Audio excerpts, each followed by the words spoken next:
Bonjour et bienvenue sur ma chaîne dédiée à la rétro-programmation. Cette vidéo sera consacrée à l'ouvrage que vous avez sous les yeux. C'est l'introduction au basique de Commodore 64.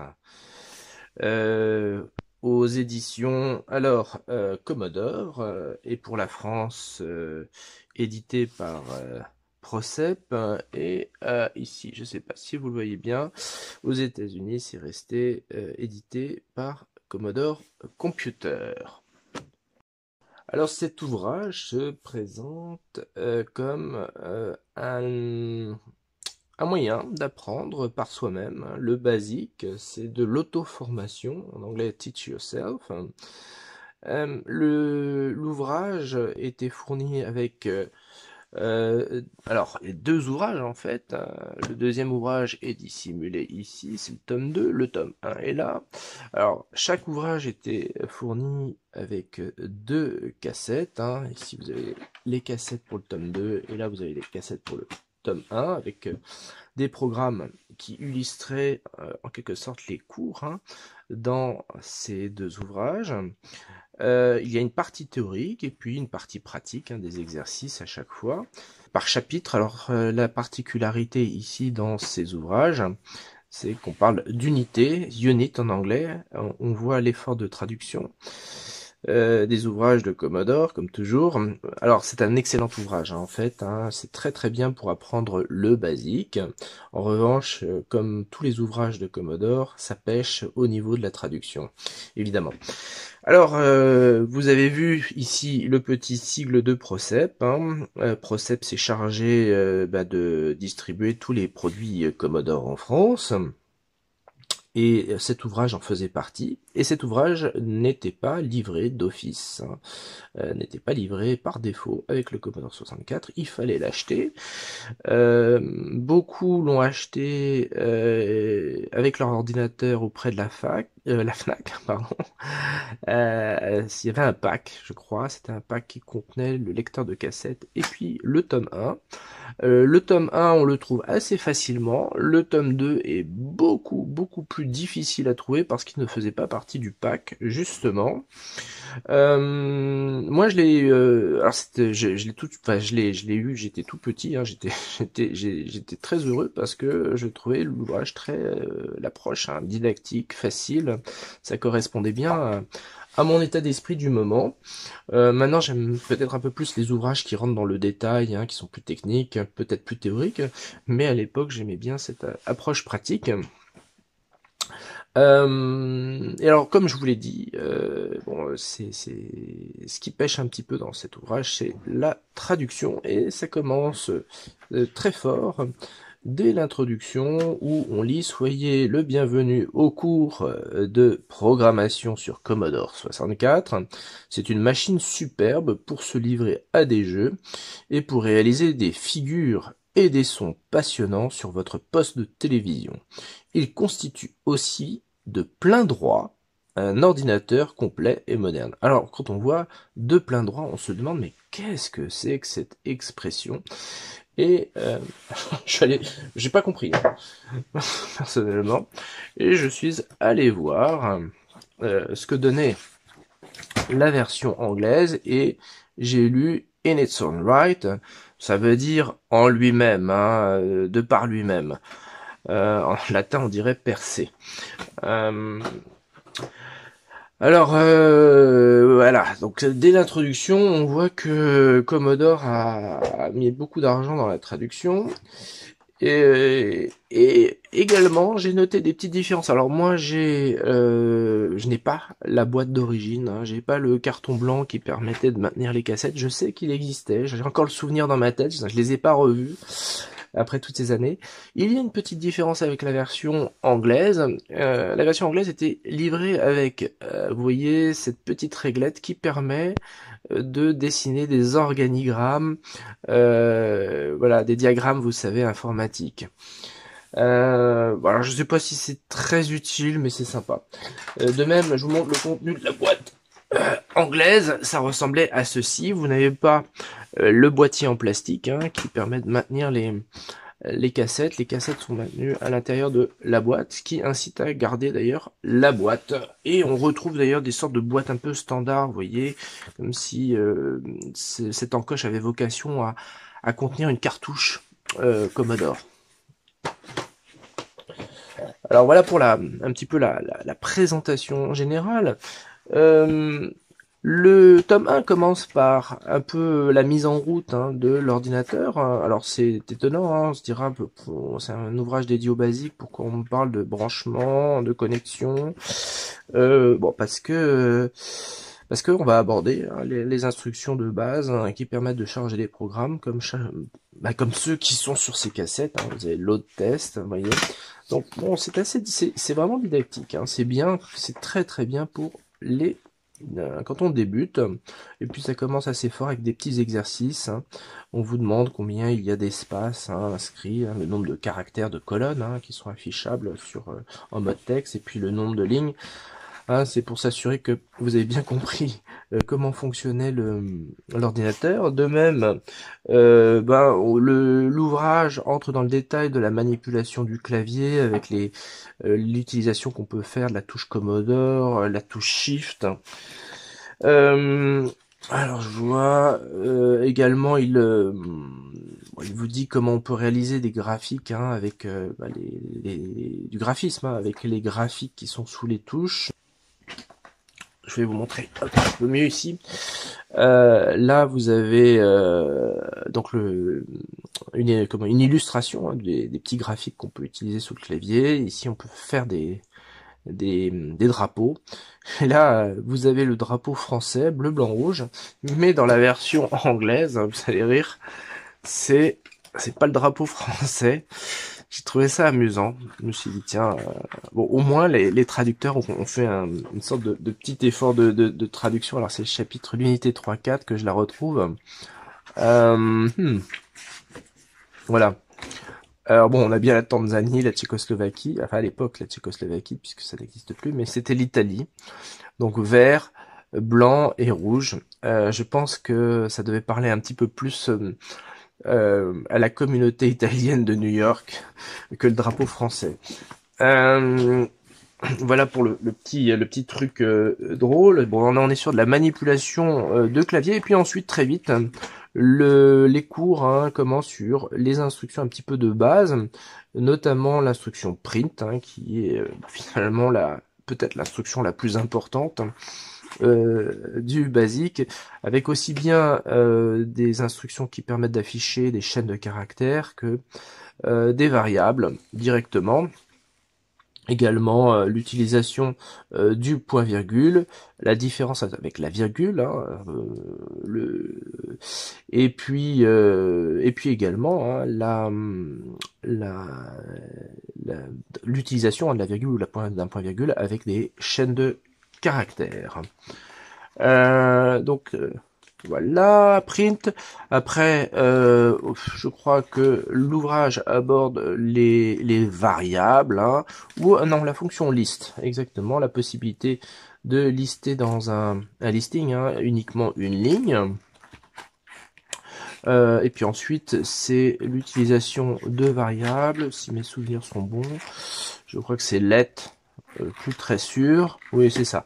Donc l'ouvrage passe un petit peu aux désignations de variables et également aborde la question des conditions, vous voyez, avec ces opérateurs qui servent à comparer les variables, la valeur des variables, les différences de variables, sachant que quand c'est une variable chaîne de caractères, c'est la longueur de la chaîne de caractères qui est prise en compte. Et puis l'ouvrage évidemment comporte de nombreux organigrammes, alors qui permettent d'aider, enfin qui permettent quand je dis des organigrammes, c'est des diagrammes qui permettent de structurer. Voilà, il y en a un ici qui permettent ces organigrammes qu'on utilisait beaucoup autrefois, qui permettent de structurer en quelque sorte la création d'un programme. On réfléchit en amont à comment on va réaliser son programme. Bon voilà, là vous avez un diagramme un petit peu plus sophistiqué. Là c'est la fonction input du basique qui est expliqué et détaillé.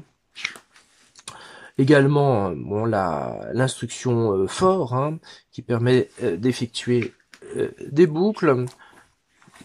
Et puis input for stop, bon, qui est pas toujours très utile, stop, hein, qui est une instruction implicite comme let d'ailleurs. Vous n'avez pas besoin de mettre let, vous savez, dans le basique du Commodore 64. Voilà. Et le chapitre, enfin l'ouvrage se termine par des explications sur le fonctionnement des notes de musique. Vous avez ici, vous savez, c'est ce qu'on appelle l'enveloppe ADSR, hein, Attack, Sustain, Delay, et je sais plus pour R ce que c'est Release, voilà. Donc l'ouvrage vous explique un petit peu comment faire du son, en tout cas des notes de musique, avec des différentes, vous savez, les fréquences, hein, qu'on utilise, qui sont différentes selon le type de son qu'on veut provoquer, le niveau de soutien, d'attaque, de décroissance. C'est pas trop mal, hein, honnêtement. Bon, évidemment c'est pas topissime, mais c'est pas si mal que ça. Voilà un petit peu pour le tome 1, qui reste, c'est un petit peu, ah oui, si, l'instruction get, évidemment, qui est un petit peu différente, vous savez, de l'instruction input. Donc, le tome 1, c'est un peu la base du basique. Et donc, bon, on reste un peu sur sa fin quand on débute, parce que on a envie, évidemment, de manipuler le graphisme et peut-être le son de manière un petit peu plus sophistiquée que ça. Et on se dit, c'est bien gentil, moi j'ai un super ordinateur, et là ça m'explique pas grand-chose. En tout cas, quand on est un jeune enfant comme je l'ai été dans les années 80.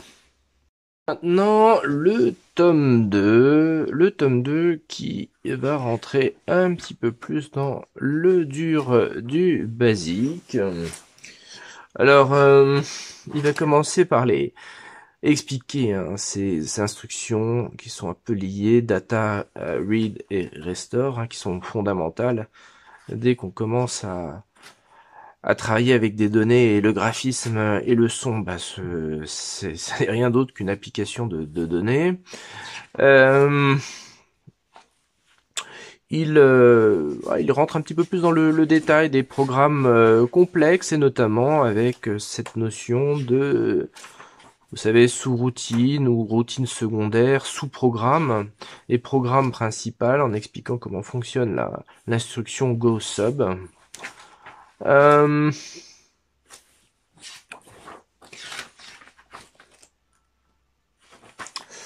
Également les fractions un peu mathématiques, hein, fractions mathématiques sophistiquées, puisque le basique est quand même conçu à la base pour être utilisé à des fins mathématiques, simplifiées en tout cas.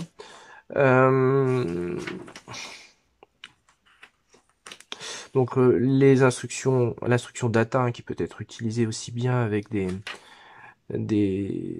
décimales, hein, des nombres décimaux, comme des chaînes de caractères.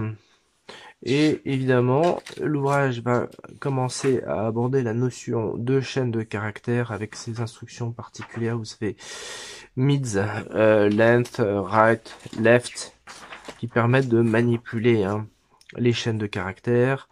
Également cette possibilité de conversion des chaînes de caractères en nombres, val, ou l'inverse, la conversion de nombres en chaîne avec string, vous savez, str, $. Le $ étant un petit peu ce qui caractérise, hein, les chaînes de caractères.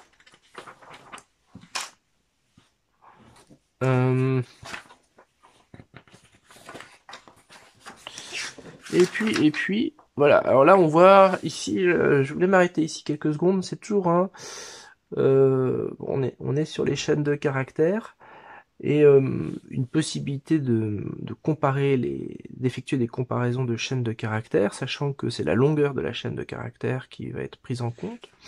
Et là, l'ouvrage aborde la notion un petit peu de tri, comment trier, Il explique hein, évidemment les différentes manières de trier. Vous avez ce qu'on appelle le triabule. Donc l'ouvrage ici, il rentre dans le détail du triabule et il prend en considération 4 prénoms, vous voyez, Jean, Marc, Luc, Mathieu, et il explique que 2 balayages suffisent pour trier les prénoms. Mais ce qu'on voit, c'est qu'il y a une petite erreur. Vous voyez, Luc, c'est 3 lettres, et pourtant, dans l'ouvrage, on voit qu'il est placé après Jean, qui comporte 4 lettres. Alors je me suis demandé, mais pourquoi il y a ça? Bah tout simplement, c'est la version anglaise, puisque Luc, en anglais, ça s'écrit L-U-K-E, ça comporte bien 4 lettres.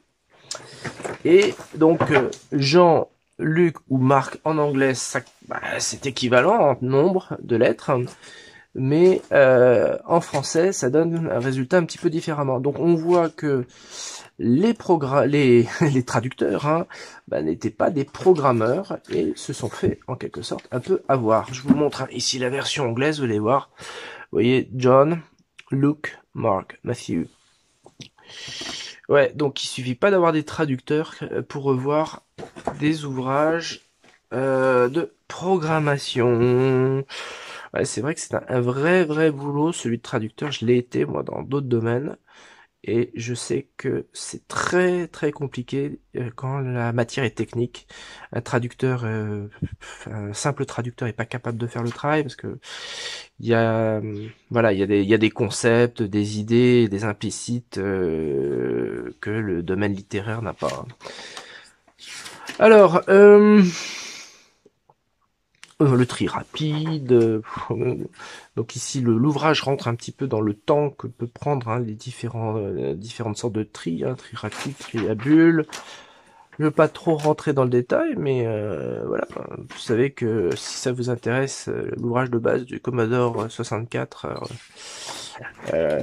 l'introduction au basique comporte des éléments intéressants. Et puis, alors là, on aborde un chapitre qui n'est plus exactement du basique, mais qui est fondamental, c'est l'intérieur du Commodore 64, vous savez, la mémoire du Commodore 64, hein, expliqué en quelques pages. Hein. Alors, évidemment, c'est une introduction, donc c'est un petit peu léger, mais on voit que la notion de bits, d'octets, d'adresse est expliquée. Et ici, vous avez un diagramme qui représente un petit peu le fonctionnement de la mémoire du Commodore 64, qui est un système par couche. Hein. Vous avez de la RAM, et puis ensuite vous avez les ROM, et puis vous avez ensuite le registre de contrôle des entrées et sorties qui s'appelle PCR. Hein. Enfin, ils l'ont résumé par PCR. Hein. C'est l'acronyme anglais hein, pour je sais plus quoi, c'est Control Register, P, alors je sais plus très bien ce que c'est, si c'est Program ou... Alors, ensuite, oh, évidemment, les codes ASCII, ASCII ou PETSCII, ici, avec... alors ici, vous avez c'est les codes, ce qu'on appelle les codes écran, hein. Donc ils ont bien précisé POC. Là, c'est une explication de la redéfinition de caractère. Donc le tome 2 hein, de l'ouvrage, Introduction basique, aborde hein, la question de la redéfinition de caractère, ce qui manque, je crois, dans le manuel hein, de l'utilisateur du Commodore 64, c'est pas abordé. C'est assez mal expliqué, je trouve, enfin, dans la littérature française, cette histoire de redéfinition de caractère. On a dans l'ouvrage de François Monteil quelques éléments, la conduite du Commodore 64, mais c'est voilà, quand on débute, faut s'accrocher. Hein. C'est c'est pas pour rien qu'il a mis une voiture de course pour illustrer son ouvrage. Hein. Alors, ici, oui, les différents. Alors là, je crois en revanche, c'est les codes, ce qu'on appelle les codes PETSCII aujourd'hui, mais c'était ASCII, hein, avec une disposition du clavier et les valeurs correspondantes. Hein, puisque sur un clavier, vous avez la touche principale, mais vous avez 2 caractères possibles. Hein, donc ici, le caractère 1 Alors, la lettre 1, 2, 3, donc ça correspond à 49 en décimale et 65 en décimale pour la lettre A, par exemple. Mais là, ce sont non pas les codes écran, mais les codes PETSCII, hein, ou ASCII.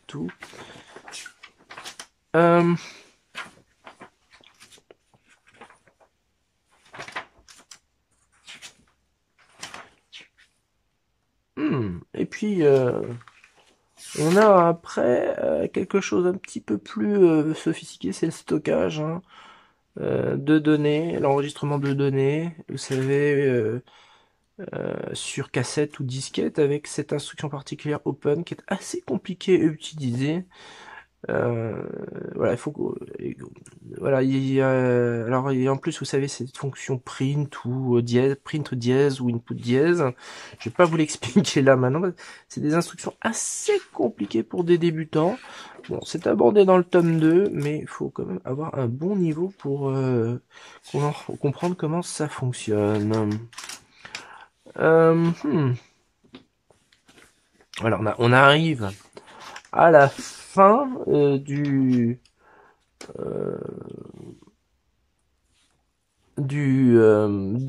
l'ouvrage.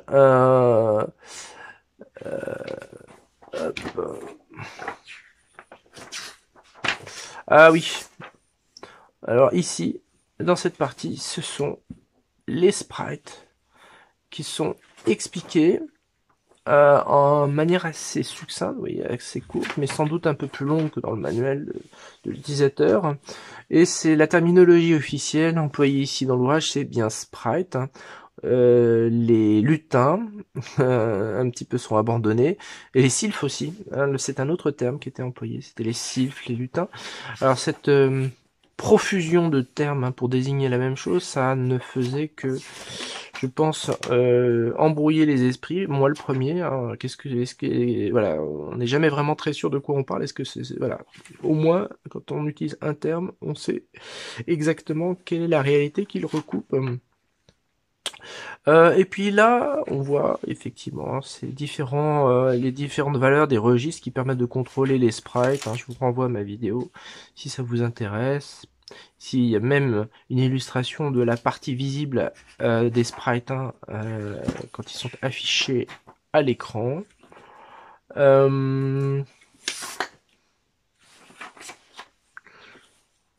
Voilà. Même vous avez ici, je vois même une explication d'un mouvement circulaire, hein, d'un sprite. C'est quand même pas mal. Hein.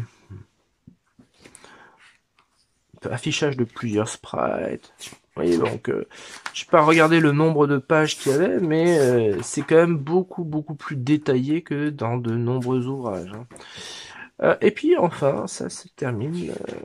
L'ouvrage se termine par un petit peu revient sur ces histoires de son, mais plutôt sous l'angle musical, hein, comment jouer des notes de musique, sachant que, vous savez, sur un modèle PAL, on n'a pas exactement les mêmes fréquences que sur un modèle NTSC, donc je vais pas vérifier quelles étaient les valeurs indiquées, si elles correspondaient à des valeurs PAL ou NTSC, mais bon, voilà.